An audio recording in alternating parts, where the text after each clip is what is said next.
कौन थी वो? मैं 8 महीने की प्रेग्नेंट थी और अपनी डिलीवरी के लिए अपने मायके गई थी।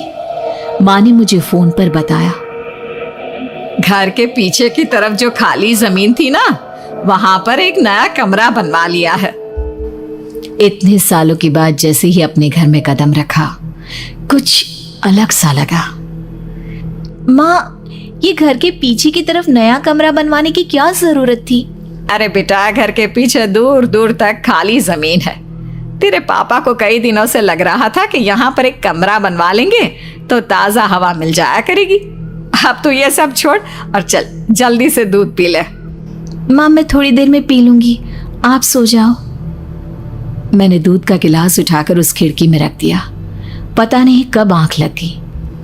अचानक से खिड़की के पल्लों के खड़कने की तेज आवाज आई। दूध का गिलास धड़ाम से जमीन पर आ गिरा। जमीन पर गिरते ही दूध का रंग लाल हो चुका था। मैंने खिड़की से झांक कर बाहर देखा। चारों तरफ धूप अंधेरा था। उस अंधेरे की तरफ से कुछ आवाजें आ रही थी, जैसे छोटे बच्चे आपस में खिलखिलाकर मस्ती कर रहे हो।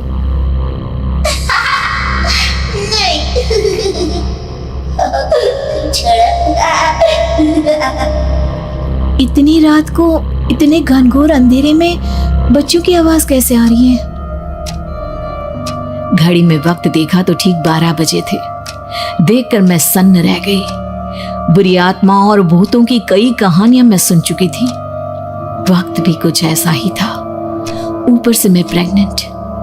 सुना था कि ऐसे वक्त में अक्सर बुरी आत्माएं औरतों का पीछा करती है, तो क्या मेरे पीछे भी? पसीने से तरबतर बड़ी मुश्किल से, जैसे कांपते हाथों से मैंने उस खिड़की को बंद किया। जल्दी से जल्दी उस कमरे से बाहर निकलकर माँ के पास जाने के बारे में सोचा, लेकिन जैसे ही दरवाजे की तरफ पलटी, लगा कोई साया हवा की स्पीड से दरवाजे के सामने से गुजर गया। मेरे गले में अटक कर रह गई। मैं जोर से चीख कर माँ को बुलाना चाहती थी, लेकिन वो आवाज खुद मेरे कानों तक नहीं पहुंच पा रही थी। तो माँ तक कैसे पहुंचती? खिड़की के पल्ले एक बार फिर तेज हवा के झोंके से धड़ाम करके खुल गया और पूरी ताकत से मैं चीख पड़ी। जानती थी मेरी चीख की आवाज सुनकर कुछ ही सेकंड में माँ वहां पहुंच जाएगी, लेकिन ऐसा कुछ हुआ ही नहीं। मेरा कलेजा डर के मारे फटा जा रहा था। आखिर माँ ने मेरी आवाज क्यों नहीं सुनी? इतनी गहरी नींद में तो माँ कभी नहीं सोती। ठीक पीछे खुली हुई वो खिड़की। मुझ में इतनी ताकत नहीं बची थी कि मैं पलटकर उस तरफ देख भी सकूं। हवा का एक सनसनाता हुआ झोंका उसी वक्त मेरे कानों से आकर टकराया। लगा जैसे किसी ने दबी हुई आवाज में धीरे से मुझसे कहा, चली जाओ यहाँ से। मैंने दोनों हाथ अपने कानों पर रख लिए और एक बार फिर ताकत लगाकर जोर से चीखने की कोशिश की।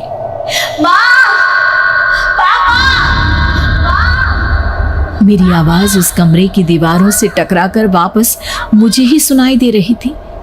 जितनी ताकत के साथ मैंने चीखने की कोशिश की थी, कुछ ही देर बाद उससे कहीं ज्यादा तेज और दर्दनाक चीख मुझे सुनाई देने लगी। ये आवाज ठीक मेरे पीछे खिड़की से आ रही थी। वो आवाज मेरे कानों में पिघलते हुए लोहे की तरह गिर रही थी। उन आवाजों में हैवानियत थी। वो आवाजें किसी इंसान की नहीं है, इतना मैं समझ चुकी थी। कांप रहे हाथों से मैंने अंधेरे में कुछ ढूंढने की कोशिश की। तभी अचानक मेरा हाथ बेड पर रखी टॉर्च पर पड़ा।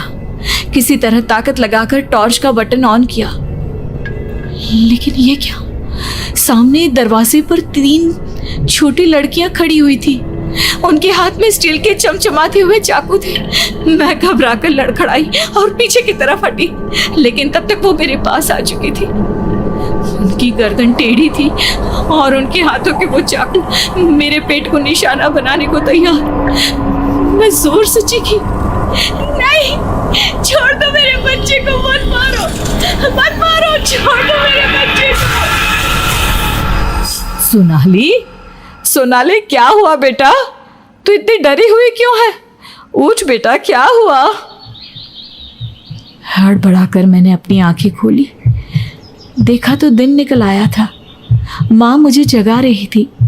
मेरा चेहरा पूरा पसीने से लथपथ था। क्या हुआ बेटा, तुमने कोई बुरा सपना देखा क्या? मैं अभी तक अपने पूरे होश में नहीं थी। वो मेरे बच्चे को मार देगी माँ। वो लड़की मेरे बच्चे को। मैंने घबराकर अपने पेट को छुआ। सब कुछ ठीक था। और वो दूध जो रात को यहाँ पर गिर गया था, उसका रंग लाल हो गया था। माँ ने हंसते हुए दूध का गिलास मुझे दिखाया। तुमने दूध पिया ही नहीं, पूरा का पूरा ऐसे ही रखा हुआ है। तुमसे कहा था ना सोनाली, सेहत के लिए लापरवाही ठीक नहीं बेटा। लेकिन मैंने तो सब कुछ अपनी खुली आंखों से देखा था। ये सपना कैसे हो सकता है?